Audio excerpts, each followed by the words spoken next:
Eğitim merkezi, eğitim koordinatörü olarak yani bunu hakikaten böyle nefretle, hatta böyle kınıyorum. Bunun temelinde yani ne yatıyor, neden böyle yapıyorlar? Yıldırmakla, işte korkutarak, baskıyla yani bir nevi sindirerek işte Kürtler adına biz varız, sadece biz varız. Siz Kürtler adına konuşamazsınız. Biz yetkiliyiz. Yani onu demeye çalışıyorlar.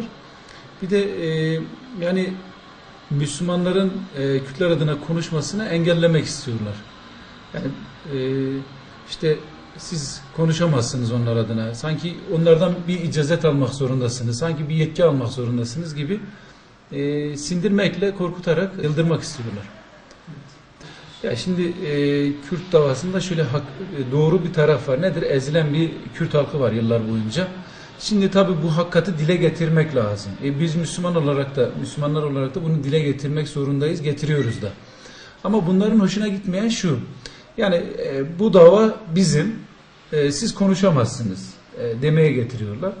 Yani tabii Kürt halkı Müslüman bir halk. Yani onların eğer iç yüzünü fark etseler biraz daha yüz çevirirler. Bu onları biraz endişelendiriyor. Benim cemaatime dokunmadıktan sonra sanki böyle ses etmiyorlar. Bu çok yanlış. Yani diyelim mesela orada benim kardeşim sıkıntı çekiyorsa yani ben işte derneğine, şuyuna buyuna bakmaksızın ben destek olmalıyım. Çünkü Müslümanlık kocaman bir şemsiyedir. Hepimize altında yer var.